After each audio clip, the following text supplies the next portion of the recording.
Friends, ഇന്ന് നമുക്ക് ത്രിപുര സുന്ദരിയുടെ കഥ കേൾക്കാം. ഒരു കഥ കേൾക്കുന്ന ലാഘവത്തോടെ നമുക്ക് ത്രിപുര സംസ്ഥാനത്തെ പറ്റിയിട്ട് പഠിക്കാം. ഈ ത്രിപുര എന്ന് പറയുന്ന ഒരു സുന്ദരിയാണ്, പക്ഷേ വായെടുത്ത തെറുത്തലല്ലാണ്ട് പറയില്ല. അതുകൊണ്ട് തലസ്ഥാനം അഗർത്തലയാണ്. ത്രിപുര സുന്ദരി ജനിച്ചത് 1972 ജനുവരി 21-നാണ്. അപ്പോൾ 72 ജനുവരി 21-നാണ് പുള്ളിക്കാരത്തി ജനിച്ചത്. പ്രധാന ഭാഷകൾ ത്രിപുരി, ബംഗാളി, കൊക്ബോറക് എന്നിവയാണ്. പ്രധാന നൃത്തരൂപങ്ങൾ ചിരാവ്, ഗുല്ലം. ഇനി നമുക്ക് ത്രിപുരയുടെ കഥ തുടങ്ങാം അല്ലേ. ഈ ത്രിപുരയുടെ അമ്മ ബരാമതി പണ്ടൊരു നാടകക്കാരിയായിരുന്നു. ബരാമതി കൊടുമുടിയുടെ മകളാണ് ത്രിപുര. അപ്പോൾ ബരാമതി കൊടുമുടിക്ക് രണ്ട് മക്കളുണ്ട്, ത്രിപുരയുണ്ട്, തൃഷ്ണയുണ്ട്. അതായത് ബരാമതി കൊടുമുടി സ്ഥിതി ചെയ്യുന്ന സംസ്ഥാനം ത്രിപുരയാണ്. മാത്രമല്ല തൃഷ്ണ വന്യജീവി സങ്കേതവും ത്രിപുരയിലാണ്. അപ്പോൾ ഈ ത്രിപുരയ്ക്ക് പഠിക്കാൻ അത്ര വലിയ താല്പര്യമൊന്നുമില്ല. പുള്ളിക്കാരത്തി ജുംബായ് എന്ന് പറഞ്ഞ പാട്ട് പാടിക്കൊണ്ട് എപ്പോഴും നടക്കുന്ന രണ്ട് കാലിൽ റബ്ബർ ചെരുപ്പ് ഇട്ടിട്ട്, അതായത് രണ്ടാം റബ്ബർ തലസ്ഥാനം എന്നറിയപ്പെടുന്ന സംസ്ഥാനമാണിത് ത്രിപുര എന്ന് പറയുന്നത്. അങ്ങനെയാണ് ത്രിപുര നടക്കുന്നത്. അനിയത്തി തൃഷ്ണ കുറച്ച് പഠിക്കുന്നതിലൊക്കെ താല്പര്യമുള്ളതാണ്. പുള്ളിക്കാരത്തി സിപാഹി ജല സുവോളജിക്കൽ യൂണിവേഴ്സിറ്റിയിൽ പഠിച്ചുകൊണ്ടിരിക്കുകയാണ്. അപ്പോൾ സിപാഹി ജല യൂണിവേഴ്സിറ്റിയും അതേപോലെ തന്നെ തൃഷ്ണ വന്യജീവി സങ്കേതവും ത്രിപുരയിലാണ്. ജുംബായ് മല എന്ന് പറയുന്നത് ജുംബായ് പാട്ട് പാടിക്കൊണ്ടാണ് ത്രിപുര നടക്കുന്നത്. ത്രിപുരയിൽ ഗോത്രവർഗ്ഗക്കാരുടെ കേന്ദ്രമായ മലയാണ് ജുംബായ് മല. അങ്ങനെ ത്രിപുരയ്ക്ക് ഒരു ലവ് അഫെയർ ഉണ്ട്. ഉദയൻ എന്ന് പറയുന്ന ചെറുപ്പക്കാരനായിട്ടാണ് ലവ് അഫെയർ. ഉദയനെ കാണാനായിട്ട് ത്രിപുര ഇടയ്ക്ക് പോകാറുണ്ട്. ജുംബായ് പാട്ട് പാടിയിട്ടാണ് പുള്ളിക്കാരത്തി മല കയറാറ്. അങ്ങനെ ഒരു ദിവസം ബരാമതി അടുക്കളയിൽ ചെരവേമ ഗുല്ലം തേങ്ങച്ചെരുകയായിരുന്നു. ഗുല്ലം എന്ന് പറയുന്നത് ചെരവേമ ഗുല്ലം തേങ്ങച്ചെരുക എന്ന് പറയുന്നത് നല്ല രസമുള്ള കാര്യമാണല്ലേ. എന്നാലും ആലോചിച്ച് നോക്കി നിങ്ങൾ, തേങ്ങ ചെരുന്നത് ഗുല്ലം ചെരവേമയല്ല. അപ്പോൾ ചിരാവ്, ഗുല്ലം എന്ന് പറയുന്ന പ്രധാന നൃത്തരൂപങ്ങൾ ത്രിപുരയിലാണ്. അപ്പോൾ ആ നേരത്തെ ഒരു കോഴി നിലവിളിക്കുകയാണ്. കൊക്ക് ബാരക് പറയുന്ന ഒരു കോഴി നിലവിളിക്കുന്നത് പ്രധാന ഭാഷയാണ് കൊക്ക് ബോരക് എന്ന് പറയുന്നത്. ആ സമയത്താണ് നമ്മുടെ ത്രിപുര ജുംബായ് പാട്ട് പാടിക്കൊണ്ട് ഉദയ്പൂരിലേക്ക് പോകുന്നത്. ത്രിപുര സുന്ദരി ക്ഷേത്രം ഉദയ്പൂരാണ്. ജുംബായ് മല ത്രിപുരയിൽ ഗോത്രവർഗ്ഗക്കാരുടെ കേന്ദ്രമായ മലയാണ്. അങ്ങനെ പോണ വഴിക്ക് ത്രിപുരയിലെ കുപ്രസിദ്ധമായ തീവ്രവാദി സംഘടനയുണ്ട്, national liberation front of Tripura. അവരെ കണ്ടിട്ട് നമ്മുടെ ത്രിപുര സുന്ദരി അങ്ങനെ അർത്ഥപ്രജ്ഞയായിട്ടൊരു തെങ്ങിൻ്റെ ചുവട്ടിൽ നിൽക്കുകയാണ്. ആ സമയത്ത് ഒരു തേങ്ങ ത്രിപുര സുന്ദരിയുടെ തലയിൽ വീഴും. അതായത് ഒരു കോക്കനട്ട് തലയിൽ വീഴും. അതായത് കോക്കനട്ട് ഐലൻഡ് സ്ഥിതി ചെയ്യുന്നത് ത്രിപുരയിലാണ്. ഒരു കോക്കനട്ട് തലയിൽ വീഴുന്ന സമയത്ത് തന്നെ ബോധം പോയിട്ട് ദുംബൂർ തടാകത്തിലേക്ക് വീഴും.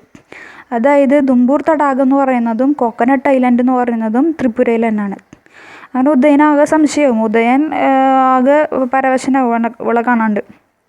അങ്ങനെ കണ്ടുപിടിക്കുമ്പോൾ എന്താണ്, ബോധം കെട്ട് കിടക്കുന്ന ദുംബൂർ തടാകത്തിൽ ബോധം കെട്ട് കിടക്കുന്ന ത്രിപുരേനെയാണ് കാണാൻ കിട്ടുന്നത്. അതിന് വീണ നാളികേരത്തിൽ എന്തെങ്കിലും ഫിംഗർ പ്രിൻ്റ് പതിഞ്ഞിട്ടുണ്ടോ എന്നുള്ളൊരു സംശയത്തിൽ ആരാണ് ഇതിൻ്റെ പിന്നിലെന്ന് അറിയാനായിട്ട് ഉദയനും നമ്മുടെ ബരാമതിയും ടീമൊക്കെ ത്രിപുര സുന്ദരി എക്സ്പ്രസ് അഗർത്തല തൊട്ടിട്ട് ഡൽഹി വരെ പോകുന്ന ട്രെയിനാണ്. അതിൽ കയറിയിട്ട് നമ്മുടെ ഈ കോക്കനട്ടും കൊണ്ട് സൈബർ ഫോറൻസിക് ലബോറട്ടറിയിലേക്ക് പോവുകയാണ്. അതായത് ഇന്ത്യയിലെ ആദ്യത്തെ സൈബർ ഫോറൻസിക് ലബോറട്ടറിയാണ് ത്രിപുര. അങ്ങനെ ത്രിപുരയിൽ ആ സൈബർ ഫോറൻസിക് ലബോറട്ടറിയിൽ നമ്മുടെ തേങ്ങ ഏൽപ്പിക്കും. ത്രിപുര സുന്ദരിനെ നമ്മളുടെ ഐ സിയുയിൽ അഡ്മിറ്റ് ചെയ്യും. അങ്ങനെ ത്രിപുര സുന്ദരിക്ക് ഓർമ്മ വരാനായിട്ട് കോമ സ്റ്റേജിലായി പുള്ളിക്കാരത്തി. അപ്പോൾ ഓർമ്മ വരാനായിട്ട് നമ്മളുടെ ബരാമതി ത്രിപുരയിലെ ഒരു കൊട്ടാരമുണ്ട്, ഉജ്ജയിന്ത കൊട്ടാരത്തിൻ്റെ അവിടെ ഒരു അമ്പലമൊക്കെ ഉണ്ട്. ആ അമ്പലത്തിൻ്റെ ഉജ്ജയിന്ത കൊട്ടാരത്തിൻ്റെ ഫ്രണ്ടിൽ രവീന്ദ്രനാഥ ടാഗോർ ഒരു സ്റ്റോർ ഹൗസ് നടത്തുന്നുണ്ട്. ആ സ്റ്റോർ ഹൗസിൽ രാജമാല എന്ന് പറഞ്ഞിട്ട് ജപമാല കിട്ടും. ആ രാജമാല 5 എണ്ണം വാങ്ങിച്ചിട്ട് ഉരുവിട്ട് കഴിഞ്ഞാൽ ഉനകോടി തീർത്ഥാടന കേന്ദ്രത്തിൽ പോയിട്ട് ഉരുവിട്ട് കഴിഞ്ഞാൽ ഓർമ്മ വരും എന്നുള്ളൊരു വിശ്വാസമാണ്. പണ്ടത്തെ ഹിന്ദി സിനിമയിലൊക്കെ കണ്ടിട്ടില്ലേ, പ്രാർത്ഥിക്കുമ്പോൾ അവസാനം ബോധമൊക്കെ വരും. അപ്പോൾ ഉനകോടി തീർത്ഥാടന കേന്ദ്രത്തിൻ്റെ ഇരുന്നിട്ട് വേണം ഈ 5 ജപമാല, രാജമാല എന്ന് പറഞ്ഞ ജപമാല ഒഴിയാനായിട്ട്. അപ്പോൾ ഉനകോടി തീർത്ഥാടന കേന്ദ്രം സ്ഥിതി ചെയ്യുന്ന സംസ്ഥാനം ത്രിപുരയാണ്. മാത്രമല്ല ഈ രാജമാല എന്ന് പറയുന്നത് ത്രിപുരയിലെ രാജാക്കന്മാരുടെ ചരിത്രം വിശദമാക്കുന്ന 5-ാം നൂറ്റാണ്ടിലെ ചരിത്ര ഗ്രന്ഥമാണ് രാജമാല. 5-ാം നൂറ്റാണ്ട്, അതാണ് 5 മാല എന്ന് പറഞ്ഞത്. അങ്ങനെ ഉജ്ജയിൻ്റെ കൊട്ടാരം ത്തിനടുത്താണ്. ഉജ്ജയിൻ്റെ കൊട്ടാരത്തിന് പേര് നൽകിയത് രവീന്ദ്രനാഥ ടാഗോറാണ്. രവീന്ദ്രനാഥ ടാഗോറിൻ്റെ സ്റ്റോർ ഹൗസിൽ നിന്നാണ് ഈ രാജമാല കിട്ടുക. അപ്പോൾ ഈ ഉജ്ജയിൻ്റെ കൊട്ടാരത്തിൽ ഭരിച്ചിരുന്ന രാജാക്കന്മാരുടെ ചരിത്രം വിശദമാക്കുന്ന 5-ാം നൂറ്റാണ്ടിലെ ഗ്രന്ഥമാണ് രാജമാല. അങ്ങനെ ഇത് വാങ്ങിക്കാൻ പോയിട്ട് തിരികെ വരുമ്പോൾ കുറേ ഗോത്രവർഗ്ഗക്കാർ മുള കൊണ്ടുള്ള വീട്ടിൽ താമസിക്കുന്നുണ്ടാവും ത്രിപുരയിൽ. ടോങ് എന്ന് പറയുന്ന വീടിനുള്ളിൽ ടോങ് ടോങ് ടോങ് ടോങ് എന്ന് പറഞ്ഞിട്ട് ഇവർ മുളയം അടിച്ച് വീടുണ്ടാക്കണം. അപ്പോൾ നമ്മുടെ ബരാമതിനെ കാണുമ്പോൾ അവർ വന്ന് ചോദിക്കും, എന്തു പറ്റി നമ്മളുടെ ത്രിപുരയ്ക്ക്? അപ്പോൾ നമ്മളുടെ ബരാമതി പറയും, പ്രശ്നമൊന്നുമില്ല,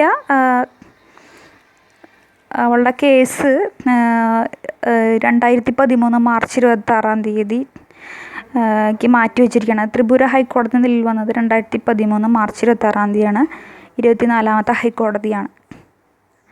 അപ്പോൾ പേടിക്കാനൊന്നുമില്ല, ആശ്വാസം, അഫ്സ അഫ്സ എന്ന് പറഞ്ഞിട്ട് ഒരു ആശ്വാസത്തിൽ നിന്ന് അഫ്സ്ഫ എന്ന് പറയുക. അത് അഫ്സ്ഫ എന്ന നിയമം പിൻവലിച്ച സംസ്ഥാനമാണ് ത്രിപുര. അഫ്സ എന്ന് പറഞ്ഞിട്ട് ആദിവാസികൾ വീണ്ടും ടോങ്ങിൻ്റെ ഉള്ളിലേക്ക് പോകും. ടോങ് എന്ന് പറയുന്ന അവരുടെ വീടിനുള്ളിലേക്ക്, വളരെ വീടിനുള്ളിലേക്ക് പോകും. ബരാമതി തിരിച്ചു വരികയും ചെയ്യും. ഇതാണ് ത്രിപുര സുന്ദരിയുടെ കഥ. അപ്പോൾ കുറേ കാര്യങ്ങൾ നമ്മൾ ഇതിൽ നിന്ന് പഠിച്ചു. ത്രിപുര സുന്ദരി ക്ഷേത്രം, തൃഷ്ണ വന്യജീവി സങ്കേതം, സിപാഹി ജല സുവോളജിക്കൽ പാർക്ക്, ബരാമതി കൊടുമുടി, അതേപോലെ ദുംബൂർ തടാകം, കോക്കനട്ട് ഐലൻഡ്, രാജമാല, രവീന്ദ്രനാഥ ടാഗോർ, ഉജ്ജയിൻ്റെ കൊട്ടാരം, ത്രിപുര സുന്ദരി എക്സ്പ്രസ്, അവിടുത്തെ നൃത്തരൂപങ്ങൾ ചിരാവ്, ഗുല്ലം, ഭാഷ ത്രിപുരി, ബംഗാളി, കൊക്ബോറക്, തലസ്ഥാനം അഗർത്തല, രൂപീകൃതമായ 1972 ജനുവരി 21. ഇത്രയൊക്കെ ഉള്ളൂ ത്രിപുരയെ പറ്റിയിട്ട്. അപ്പോൾ താങ്ക് യു.